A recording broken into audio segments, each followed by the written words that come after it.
and welcome to a very special episode of Headline Heroes, a comedy podcast where we usually take today's headlines and make a comic book origin story. My name is Nathan Haynes. And I'm Tanner Ackerman. So no Drew Mick this week. Drew is gone, place is unknown, and he may never return. He's MIA right now. Is that MIA? Is that a band? It probably is, in all honesty. Yeah, he's at an MIA concert. Yeah, the rapper that we all know. He's a big fan. Is it really a rapper? Yeah, he was born. Well, here, let me tell you about him. Tanner, you don't know about the expert, about my expertise in MIA, the rapper. She was born in 1975 and is better known by her stage name MIA. And it's a British rapper, singer, songwriter, record producer, and activist. Oh, She's Sri Lankan. I think I actually do know who this is. I feel like I have heard of her. I feel like she was featured on some song that was big when we were college aged. Well, I'm sure this has been great for everybody. So Nate and Tanner figure out if they can make a joke about Drew being at a concert somewhere. So yeah, Drew is gone. Papa Bear is away. So while he's away, the boys will play. And what we played today is a Simpsons episode. We decided that Drew's gone. We'd maybe try something a little bit different. Yeah, so Nate and I are both big fans of The Simpsons. Growing up, we both watched it a lot. And Drew just doesn't know the show at all. I thought they were blue. What? What an idiot. Drew, come on. How do you miss that? So we decided to take this opportunity with him gone to kind of review our love of the show. And so we found an episode that was about as close to being related to our podcast as possible, I would say. Mm-hmm. Yeah. That would be season 7, episode 2, Radioactive Man. It's just called Radioactive Man, right? Mm-hmm. Yeah, that's the name of the episode. Yep. So the one where they're going to be filming a Radioactive Man movie in Springfield. So maybe the best way if we can just start is just jump on in. You can just start kind of giving a description of what happens in the episode. And we can just sort of take it beat by beat and talk about what we thought. Okay, so yeah, let's just get right into it. So show opens, the opening bit for this one, the couch gag, was they were printed out like they were on a printer, and then cuts to inside the comic shop. What's the name of the comic shop? I should know this. Android's Dungeon. Android's Dungeon, duh. So it's... Okay, we have to shut down the podcast. I'm not even a real fan. So it's Bart and Milhouse flipping through or going through comics and talking about how all of them suck these days. And the only one I really noticed was one called Man Boy about him. There's also one called Nick. It just looks like it's some guy. Yeah. I love all those like little comments. Also, this was like in the prime of The Simpsons where there was a joke every couple seconds. Like if you blinked, you would miss it. And they were good at background sign gags. Like I guess I don't watch a lot of the current stuff anymore, but yeah. I mean, this at the very least they were very good about making environmental gags back then. Yeah, I did listen to an interview with them in the last couple of years where they talked about it's actually more difficult because they have to do way more sign gags now because everything's so HD that even a tiny sign in the background you should be able to read. So that's kind of interesting. I thought about that. They could pick and choose a lot more back then. But so cut to then Bart saying how they all stink and the only good one anymore is Radioactive Man. And Milhouse says, I don't know, I think Radioactive Dude's okay. And then Bart proceeds to tear it apart how it is completely a blatant ripoff of Radioactive Man. Yeah, I love the... he says that Radioactive Man has up and at him as a catchphrase while Radioactive Dude has up and let's go. That's so good. So then Comic Book Guy calls them out and says, oh, you're pretty big Radioactive Man fans. And Bart says between the two of them, they read all the comics. And then I think Milhouse says they both own the special edition where Radioactive Man and Fall Out Boy die on every page. Yes. And at this moment when I was watching, I don't know how, but I forgot that his sidekick was named Fallout Boy, like, which is a huge plot point of the episode because that's who they're like trying to cast for. And my thought was, holy crap, is the band Fall Out Boy that old? And why were they referencing it? And then as I slowly realized, wait, no, that's the name of the sidekick. And then my thought was, is that band Fall Out Boy named after the character from The Simpsons? Did you find the answer? I didn't look it up. I just wondered. Well, I mean, I wasn't going to do any work for this. This is what the people are here for. 1 second. Let me just Google. Just reading their Wikipedia page. Boy. This is really going into the description of what their music is and what their influences are. You know, I should have searched better. No, you're doing great. Oh well. Nameless. They were nameless for their first 2 shows as a band, but at the end of their second show, they asked the audience to yell out their ideas for a name. One audience member suggested Fall Out Boy, a reference to the sidekick of the comic book superhero Radioactive Man from The Simpsons. So it was a direct link, I guess. Oh, wow. So they themselves were perhaps not fans, but that one guy at that concert really loved it. That's kind of crazy. Yeah, that is kind of cool. That's a dope way to name your band, though. Just be like, tell us what to name it. Okay, so back to The Simpsons. So then next, comic book guy lets them know that they are going to be filming a Radioactive Man movie. And this is one of the things where there's just a joke every second. Bart and Milhouse gasp simultaneously, and their hats fly up in the air. And comic book guy says, "I need to fix that air conditioner." As you can see them being stuck to the ceiling from that. Mm-hmm. They want to know who's going to play. What I love about that, of course, is that it's just a fun gag that they continue to bring up a couple of times throughout the episode, and every single time it is as funny as the first. Which this was just this was peak Simpsons when they were at their absolute best. I think. What do you think? I mean, this is season 7. What do you think is is this the peak season? Do you think, in your opinion, or do you think it peaked in 8? Do you think it was earlier? I don't know. It's because a lot of people say like season 4 is where it gets to its best. I think that's probably where it gets to where it's really like where they are the Simpsons as like we knew it for most of the 90s. I don't know. Either season, I think for the first 10 seasons, I think season 10 might be where they hit their absolute peak and start to go on a downslide. So I think we're in like their prime right here. So this is like where it's as good as it's going to get. Yeah, I think I would agree. I think perhaps it starts to dip a little bit more for me. Like, it's still very good, but not as good in season 9. So I think I probably would pick season 8 to be like the peak. But I mean, 6 through 8 are like basically all gold for me. Yeah, and what it is I think is it's when they're literally stuffing as many jokes as they can into each episode. Like they are getting their money's worth for the like.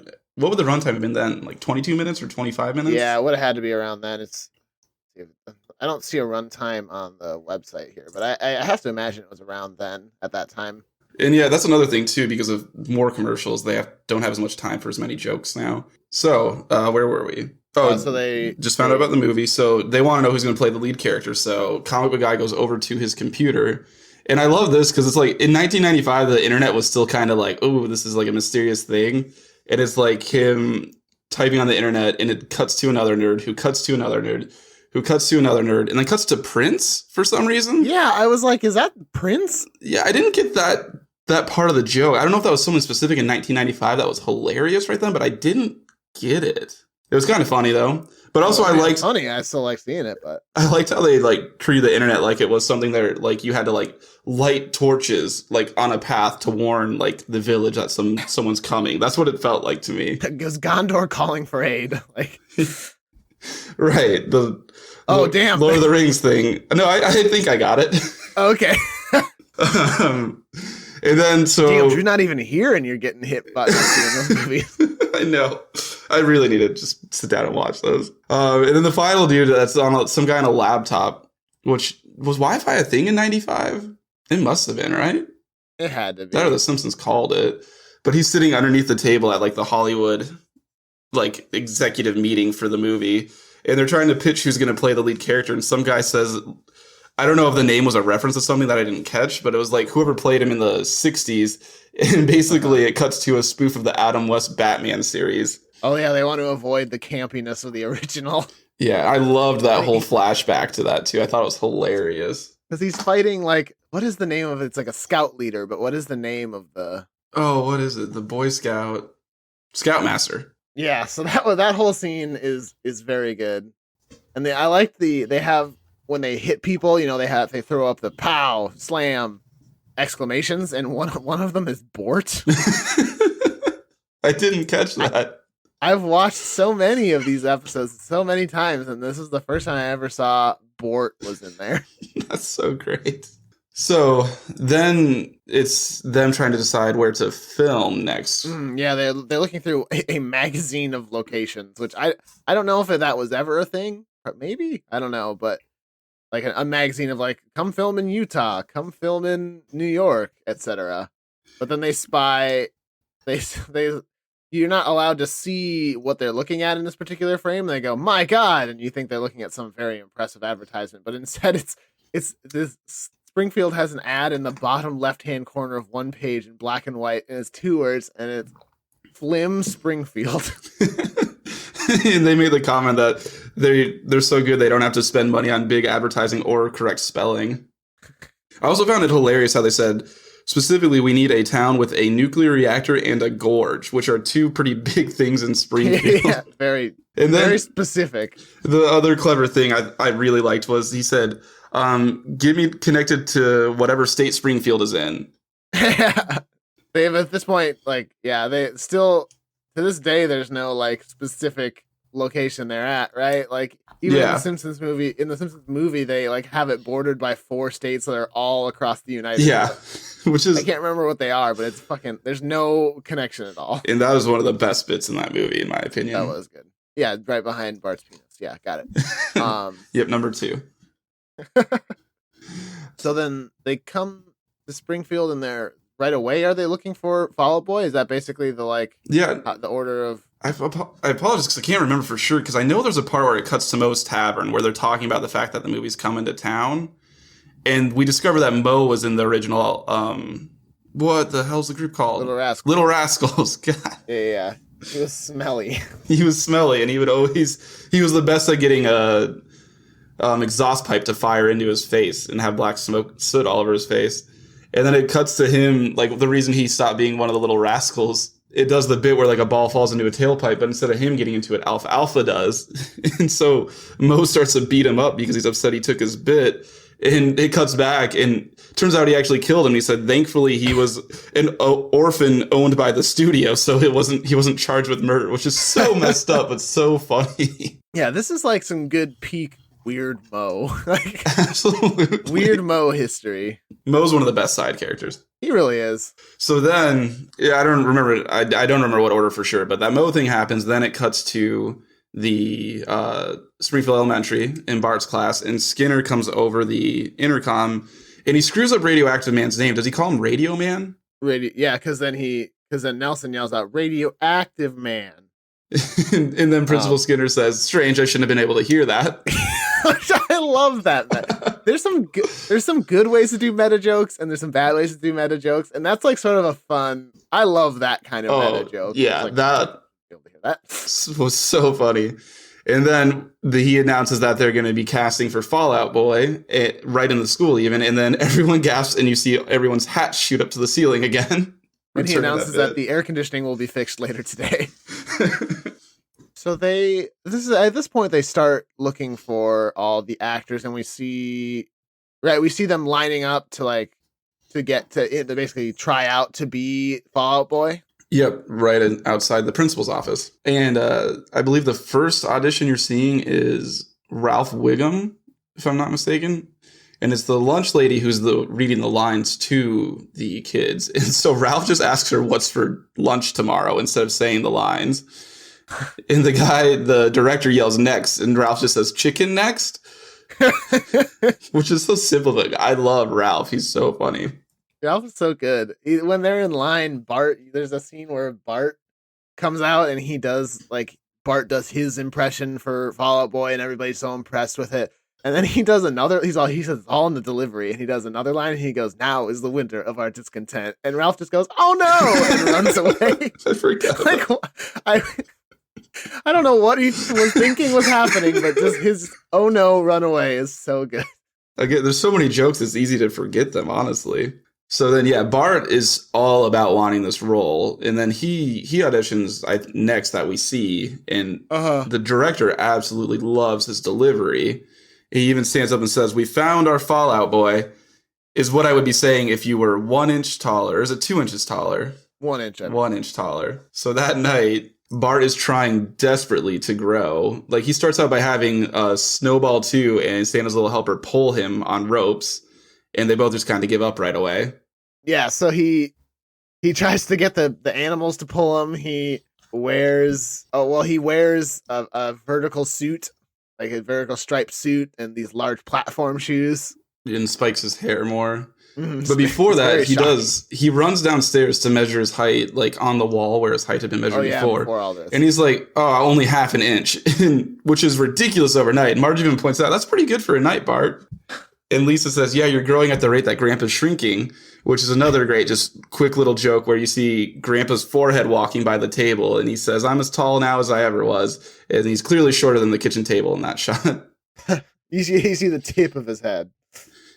So then, yes, he tries to look taller. He wears the vertical striped suit, has on those tall shoes, and bursts into an audition that Milhouse is currently in and says, good news, boys, I've grown that extra inch. And right then, the director again yells, we found our Fallout Boy. And he's standing right there and points to Milhouse. Who previously we've seen did not want to try out for Fallout Boy. His mom made him try out for Fallout Boy. And she even took his glasses off, which I didn't really get the bit. Was the bit that his eyes are super small when they took his glasses off? I think you're supposed to think like, oh, behind his glasses, I'm sure his eyes are the same size. But in fact, his eyes are actually super tiny, and it's just a visual. The lenses of the glasses make his eyes appear bigger. So I think it was supposed to just be like a subversion of expectations. Yeah, which was, I don't know, I'm going to call that joke a miss for me. It was fine. So then... Just okay. Yeah, just okay. This is where The Simpsons finally went downhill. Is that joke? Yep, that was when the peak ended. So Milhouse then is immediately told how famous he's going to be. And he's immediately like swarmed like he's the Beatles, essentially, by all these other students and fans, right?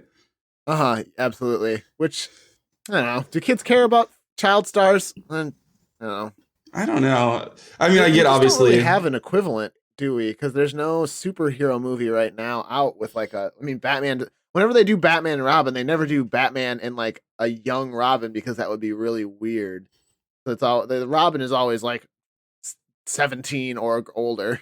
Yeah, and I don't know, in the mid-90s, would it have been different? Because I think it's kind of different now with how many different movies and shows there are now, where everyone has their kind of little niche that they're into, whereas you didn't have as many options then. So, like, whoever was the biggest star right then was the biggest star. That's true. Anyway, cut to, he's running away from everyone. He gets into his house, and you see his parents with all these crates of, like, just merchandise they're buying, where, like, his dad is opening a big screen TV, one of those ones that were super boxy and gigantic back then. And his mom has a jacuzzi suit. Which looks dope. It does look pretty sweet. It would be the most impractical thing in the world, but... taking it off would be a nightmare. You just spill water everywhere. Plastic suit that wraps her. Sorry, what was that? Taking it off looks like it'd be a nightmare. You just get water like everywhere. You can't take it off without training it. Just never take it off. That's her life now. So they've basically been pre-spending all of his money, which was like a real issue, I think, right? Like a lot of child stars, their parents just end up burning all that money. Yeah. Don't leave any for the kid. Yeah, I think that was a real commentary on like, because Macaulay Culkin's like all his parents stole all his money. You know what? I'm glad he's doing okay after all that. Like he did an AMA on Reddit recently. He's in a band. He seems like he's doing just fine. Yeah, I mean, his life could have turned out a lot worse with how much his parents screwed him. But golly, I love those Home Alone movies. Don't we all? There's a scene after this where Bart is of course disappointed that he did not get the part of Fall Out Boy and is in his bed talking to Lisa, and he says one line that always, like, I don't know if I would call it my favorite line because it's not, but it always makes me laugh so much. And Lisa comes in and she's like, Bart, what's wrong? And he just said, George Burns was right. Show business is a hideous bitch goddess. Just because it's so out of left field for Bart to say hideous bitch goddess. Every single time it makes me laugh. It's such a good delivery. It is. It's so, it just catches you off guard for Bart to say that. But Lisa, of course, tells him, well, Milhouse is going to need a confidant. He's going to need somebody who he can complain to and who will be there for him so that you could be that character. You could be that guy. And Bart actually seems to take that quite well. Goes to the set to find Milhouse. Yeah, and there he sees Milhouse and walks up to him to tell him that he's really happy for him and he's excited to be there for him when he's a big famous celebrity. And Milhouse proceeds to explode. Yeah, it's sort of like if you sort of thought about it in a real life perspective, that had to be a horrifying thing for a young child to endure. Absolutely. Because he catches Milhouse's head in his hands, I think, right? I think he does. That or he catches his arm. It's some limb of him that he definitely catches. A leg for sure falls. I think it's the head because then some guy comes and grabs Milhouse's head away from him by the wires that are hanging out underneath. That's right. And he says, "Stupid dummy, wasn't supposed to explode yet." Which I want to know, what scene do you have that the kid just explodes? Not like something like explodes around him or anything. He is just exploding. And also just probably shouldn't leave that. We're of course picking apart a Simpsons episode like it's in real life, but why the hell was this out in the middle of the parking for no reason? Should be somewhere safe, goddammit. Oh, for real though. Great gag. And then he sees Milhouse biking by him then, and he proceeds to get hit by a van right that moment. Bart runs up to him to see if he's okay, and it's some old guy with a wig on who is his stunt devil. Stunt double. Stunt devil? What is it? Stunt double. Yeah, stunt devil is someone who does stunts for a living, huh? Which I guess a stunt double does too. Daredevil's what I'm thinking of. Jesus. I've never heard the term stunt devil. Do you mean daredevil? Yeah, I was combining daredevil with stunt double. I was like, oh, maybe I just don't know this industry term. Tanner's really an insider. So the stunt double gets up and Milhouse slides under the machine that fell out of the van, right? Yeah, van. Like an x-ray machine. Yep, and it flashes on his face for a little bit, and then Rainier Wolfcastle, who's playing Radioactive Man, picks up the van, or pushes it up, and asks him if he's okay, and Milhouse delivers the great line that says, "Those x-rays felt like they gave me superpowers," which is great exposition. And the director says, we need to do it again, so he puts him back under it, and Milhouse then decides to ask, "These aren't real x-rays, right?" And he goes, "We'll check into that later." And then he just gets zapped like 30 times. And you can clearly see his skull through it. So very clearly real x-rays. Is it somewhere in here that you see Rainier Wolfcastle doing like line reading training? And he's got his Rainier Wolfcastle and some of his like must be a director or somebody who's working with him. Rainier Wolfcastle's like up and at them. And he's like, no, up and at them, up and at them, up and at them, up and at them. And the guy goes, better. Yeah, he like smacks his face for looking like defeated and just goes, better. Despite being quite literally the same read 3 times. So what happens next? Oh, there's a scene with Homer next, like a real brief scene. Like, oh, good. I'm glad we talked about this because this has one of my favorite things from all of Simpsons. Yeah. We almost done missed it. Where Homer walks up to what are they? What did he refer to them as? They're not stagehands. No, hold on. Even before that, I know you're talking about. They're called Teamsters. Teamster. I didn't even know what that meant. So a Teamster is a truck driver, apparently, according to the Google dictionary results. It's a North American truck driver or a driver of a team of animals, but that doesn't seem right. Right. So even before, backing up 1 second before Homer goes to talk to the Teamsters, the like guys who unload the trucks and drive all the movie equipment around, he's talking to the director upstairs, and I forget what he's trying to say to the director, but the director is obviously trying to get him out and like get him away from him. So he's like, right, because he's let him pay $50 a day to use their place as like a headquarters. That's right. Yeah, filming some of the scenes. That's why they're there. So they're in this house, and he's like, "Well, Mr. Simpson, thank you for letting us use your house. How about why don't you go have some of our food down at the craft?" And before he even finishes his statement, Homer runs away, but he leaves behind a cloud version of him, like sort of see-through version of himself that slowly begins to dissipate. Like that's how fast away he moved. And I love that so much. I love using that imagery, but I also love. There's a subtle, like the director, like slowly, despite the fact that the Homer cloud has mostly dissipated, the director slowly like kind of jabs his hand into the cloud to test if he's still there. And there's that look, that particular instance every time. It's just so funny to me, just to have him be like, is he still there? I love that scene. That little 5 seconds there is some of my favorite shit from The Simpsons. That is so great. So then Homer goes down to get food, and he ends up seeing the Teamsters, who are all like these surly guys who are leaning up against a truck, not doing anything. Yeah, and he asked them, what their job is, I think, or something along those lines. And they go, "What? We look like we're not working?" And then he says the line that I always wanted to be a Teamster. What does he say? Getting paid to do nothing, essentially. So lazy and surly. That's it. And then they start. So he leans up against the truck with them and yawns and stretches. And all of the three of them immediately do the same thing. And he does it again, but this time scoots all the way to the ground. And then they all just start yawning and almost laying down. Which is just yeah, it's just sort of like all like layered on top of each other, just all doing these different yawns and stretches and noises to just like trying to one up each other. And also, I think we forgot, there's a scene where Krusty runs in and demands to get a role from a director. Mm-hmm. Where he wants to play a particular clown, and they say, "You're not right for that one, but we'll have you do a different clown." There were like 40 different clown roles, it sounded like. Yeah, it's like Silly Sailor, Professor Clown, something. Like, there are 3 random roles that all are going to be played by a clown. Yeah, and Krusty gets one of them, which seems kind of strange that he would not be their first thought for any of them.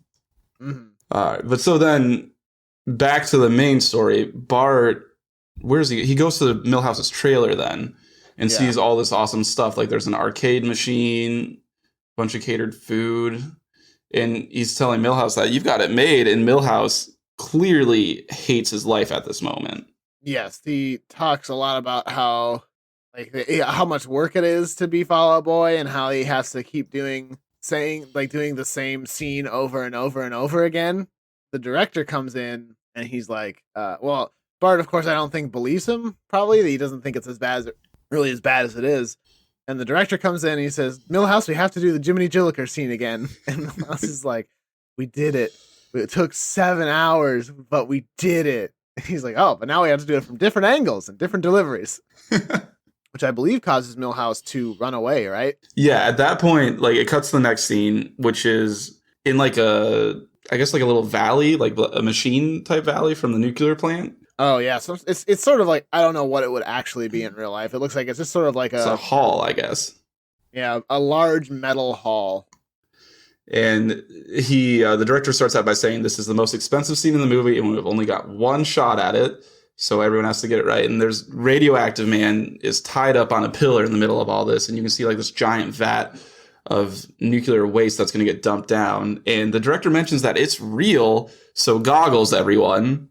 So everyone puts on their goggles, and he says, "So Fall Out Boy will sweep in and untie Radioactive Man and get him out of here." So they dump the waste and are waiting for Fall Out Boy to show up, and he's just not showing up. And at that point, Rainer Wolfcastle pulls out his own goggles to slap him on his face, which I thought was a really funny, tiny little bit. Yeah, like he's gonna sit there in the middle of all this acid, but he's at least gonna have his eyes be saved.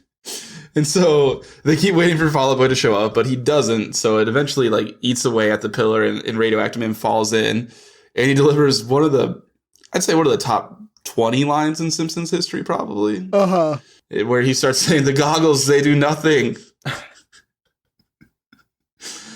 It's just so, it just is a line that has, like, I think every Simpsons fan knows that line. Yeah, you know? It's definitely stood the test of time. And he ends up crashing into, I don't know if it's Milhouse's trailer or a specific person's trailer, but it like melts away at his clothes, and you see like just his butt hanging out of the. Yeah, really playing loosey goosey with how this acid works.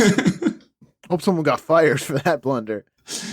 And so at this point, then it shows like a citywide manhunt searching for Milhouse, and this is another one of those great like little sign bits that I like, because you briefly see them holding up like a missing boy sign, but it says like wanted, and it says dead or alive, and they scratched out the dead part, but you can clearly see it was there. So it was like, it makes you wonder, like, did they at some point think dead was fine, or was that just a mistake? Yeah, it's really curious. And so Bart is searching for him because he believes he knows all the places Milhouse would go. And they cut to a place that like I never seen before, and I don't think you ever do again. And it's just like a little not even RC car racing. It's the like track racing where the cars are just stuck on the track in their spots. Yeah, I don't know what you call that, but yeah. And it's just comic book guy and Otto, the school bus driver, racing in it. And they're telling they're busy because whoever wins is like the galactic leader of the world or something is what they determine. Yeah, leave us alone. We're fighting for like champion of the universe or something like that. Yeah, and then it's like immediately afterwards, Otto's car crashes into a brick wall and catches fire, which shouldn't be possible on one of those tracks. And Otto just goes, awesome. And then so it cuts to Bart eventually he figures out that the treehouse is where Milhouse would be. So he goes up there and finds him. And Milhouse basically says he can't do it anymore. Oh, hold on. First they do this gag, which is so weird, and I love it, which is Bart climbs up the treehouse, and then like you get sort of a view from his perspective where he looks in a corner of the treehouse, and Milhouse isn't there, so the camera shifts to the next corner of the treehouse. But it does that like 6 times, which would mean there's like 6 corners in this treehouse. But then when in fact it's clear from the outside there are only 4, so it's just like adding the suspense for no reason by making extra corners. And then Milhouse has like a real serious moment here, which I feel like sometimes the writers would like to point out how dumb like idolizing celebrities is, because he says that like real heroes are the people fighting heart disease and world hunger and not celebrities, which is kind of just like it gets real for a second there. And then Bart scoffs at this and says those loser real heroes aren't winning their fights, which I guess is a good point. It's kind of terrible. Sometimes they win. And he says to find real heroes who actually accomplish something, you have to turn to action movies. And then, how does he come in? Mickey Rooney comes in. Does he slide in through a zip line? I think he just swings in. It doesn't explain how. He just swings in through the like window of it. He tries to talk Milhouse into it. He basically gives a rousing speech, and Milhouse just still says, "No, I'm not doing it." Mickey Rooney then says, "Well, it's all right. We've got the perfect person to replace Fall Out Boy right here." And once again, it makes you think that Bart's getting picked for Fall Out Boy. And then it cuts to Mickey Rooney putting on a wig to play Fall Out Boy. And he says, "Jiminy Jillikers a bunch." Yeah, he just but keeps it's very repeating clearly it. Just an old dude it's old Mickey Rooney in a small child's outfit for Fall Out Boy. But despite him being willing to play the role, the film is aborted because I guess this was probably the B story. I don't know. The weird thing with this episode, there was an A story and there were like a ton of little side things, but no like real all the way through B story. But the mayor keeps inventing new taxes on the fly to just gouge the filmmakers. So they've essentially run out of money at this point. I forget who was it. I think Mickey Rooney or somebody else like scolds the people of Springfield, being like, you thought you could really take these city people for a ride and milk them for all they're worth, and you took advantage of them. Like, how could you possibly do this? You should be ashamed. Yeah, it's a great line because it's basically mocking the stereotype where like big city people would swindle small city people when they would come there. So instead, like when it's great too, because they get off like their flight to Hollywood and like they have a whole crowd of people there waiting for him and saying like, "Don't worry, we'll take care of you until you get back on your feet." And like Hollywood is like this close, tight-knit community. And the director says, "It's great to be back in Hollywood where people treat each other right." Then lean on me. It's such a good. And then the episode ends. That's it. That's all. That was the end of Radioactive Man, which is honestly, I don't think I'd seen the episode in 15 years. It's great. It definitely holds up. It still does hold up. What's interesting is about that is I just see at the bottom. We have, of course, an article about a Wikipedia entry about this episode open. Apparently, the woman who directed it wasn't even a comic book fan. She wasn't a comic book fan and based a lot of her knowledge on this one on Batman the Animated Series, which also holds up after all this time. So maybe there's some correlation there. That is true. Other fun things. This was the first episode to be digitally colored, which I guess is cool. I don't know.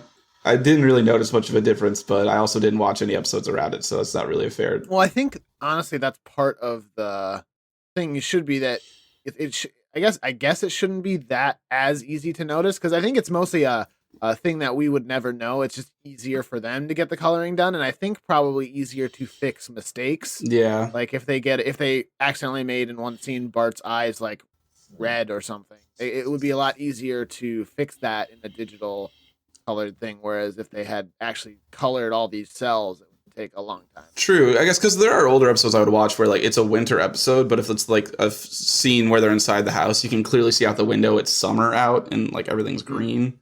So, and it looks like, I guess according to the more I'm reading, they did this one digitally and then they didn't do it again until season 12. So that's kind of strange.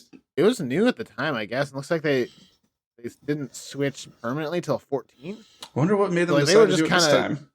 So I wonder what made them decide to do it for this specific episode. I don't know if they just had like an opportunity that came up and they're like, let's give it a shot or what. There's a director's commentary on this, as there are with most episodes, that I listened to back in the day, but I honestly can't remember what they had to say about why they chose to switch now over another time. Well, especially since they switch just for a second. Maybe they switched and they thought, and like it wasn't as easy as they wanted it to be at that time. So they're like, well, that was a great thing, but we're going to keep doing what we're doing for right now. Yeah, or maybe the cost wasn't worth it at the time or something. I don't know. Because if they didn't switch until 7 years later. Yeah, that's quite a bit of time. Is there any other trivia you have about this episode? Nothing too great. I found the Bort thing, but you found that on your own. Let's see here. And it's one of the people that are on the internet trying to find out the new star of the Radioactive Man movie is Prince. So we were right that was Prince. Why was it Prince? I don't know. Let's see. I'm just like, I know. So Prince did a song for one of the Batman movies, right? Seal did. I know that. Prince did too. You might be right. I remember when he died. I mean, you live in his home state. Song? And I was like, I don't have one, so I just picked the Batman one that he did, so people would stop asking me. That was a good choice. Oh, another one of the nerds doing the internet thing was one of Homer's college roommates from season 5. That episode where he would have gone back to college or went to college. I don't know if he had ever been before. I did look up, by the way. Not only did Prince do a Batman song, his 11th studio album was called Batman, and it was the soundtrack album to the 1989 film Batman. Okay, I guess he did. So I guess he a lot of Batman stuff. So maybe that was sort of like an homage to his involvement with that comic book movie. I'm not sure. Or maybe they just thought it would be funny to have Prince in there. Yeah, who knows? I don't know. But like it's a bunch of nerds and then this really cool, suave Prince. Either way, it was a fun time watching that episode again. I'm glad we I haven't had as much opportunity to watch Simpsons episodes recently because there's a lot of stuff going on and a lot of episodes of other stuff out there I got to catch up on. There's a million TV shows to watch out there right now. And one of them, shockingly, is still The Simpsons. Yep. Somehow they've lasted 30 years. So, I mean, even if it's a dip in quality now, you got to kind of give them credit for how. Oh, absolutely. I think my guess is they're going to go for 30 seasons, do one last movie, and call it. I kind of hope so. I think it's time. I want them to get to 30 at this point just because they're so close. But also, yeah, it's just like, I don't know. At some point, it needs to end. All things must end. For sure. Just like this episode. So yeah, killer segue. I hope you guys enjoyed that at least a little bit. If you did at all, or if you even just like The Simpsons and want to hear someone do this like good, definitely check out the Best Darn Diddly review show. They are going through every single episode of The Simpsons. They're currently in season 5 right now, so they haven't gotten to this episode yet, but they're definitely getting to the peak ones. Beginning? Yeah, they start from the beginning. For the first 3 seasons, they were doing 2 episodes an episode, if that makes sense. So for like episode 1, they did were covering 1 and 2 2 episodes for every episode. But then like by season 4 is when the show got way too good, way too many jokes in it, that they started doing only 1 episode per, which I think I appreciate a lot more because they dive into all of the specifics of it and catch all the tiny jokes and all of that. So yeah, that sounds really good. Actually, I haven't listened to it yet, but I've been meaning to get to it in my podcast feed. What would you want to say one more time what the name of it was for folks out there? Yeah, it's Best Darn Diddly Review Show. Or I think you just type in, it's probably just Best Darn Diddly is what it's listed under. Yeah, that is. I'm confirming that now. And yes, Best Darn Diddly.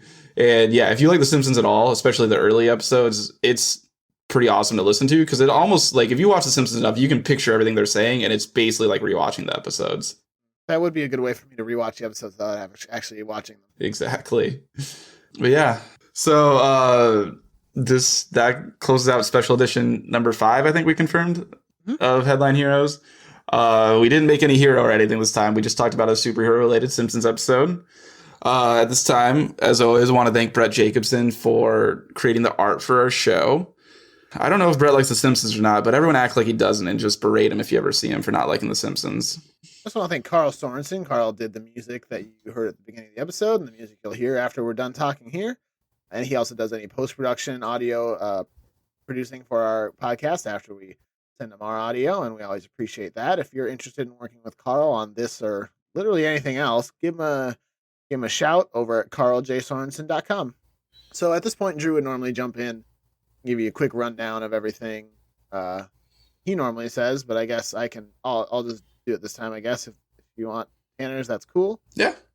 We have a Twitter. It's headline_heroes. A Facebook page that if you search for, or a Facebook group, you just search Headline Heroes on Facebook, you'll inevitably find us with our beautiful podcast art. If you have any articles you want to send us for a normal episode wherein we make a comic book origin story out of a headline, you can either hit us up at that Facebook page, that Twitter handle, or we have an email at headlineheroescast@gmail.com. If you want to call in, say, hey, you want to talk about Simpsons on air on a regular episode, by all means, let's do it. Give Tanner and I an excuse to talk about the Simpsons. We have a voicemail that you can call and we'll play on air. That's 319-596-6766. And one final thing, we actually do have a Reddit. If anybody is interested in checking that out, that's reddit.com/r/headlineheroes. So you got any number of ways to reach out to us, and we hope you guys do. If you enjoyed this episode, by the way, let us know, and maybe we'll do one again in the future. Otherwise, we thank you for joining us, and we hope you'll pick up the next issue of Headline Heroes. That was really good, Nate. Thanks.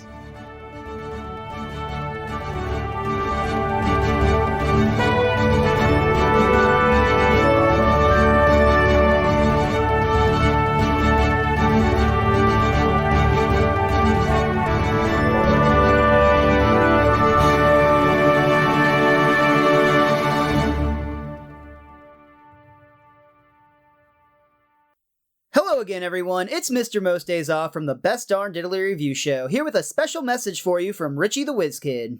You know, a town without Best Darn Diddly is a little like the mule with the spinning wheel. No one knows how he got it, and danged if he knows how to use it. The name's Whiz Kid, Richie the Whiz Kid, and I come before you good fans of Springfield with probably the greatest podcast. It's not for you. It's more of a Shelbyville podcast. Now, you wait here just a minute. We're twice as smart as the people of Shelbyville. You tell us where to listen to Best Darn Diddly and we'll listen. I'll tell you exactly where you can listen to it. You can catch the Best Darn Diddly Review Show each and every Monday on bestdarndiddly.com. So hop on the monorail and join us on this journey through the Simpsons series.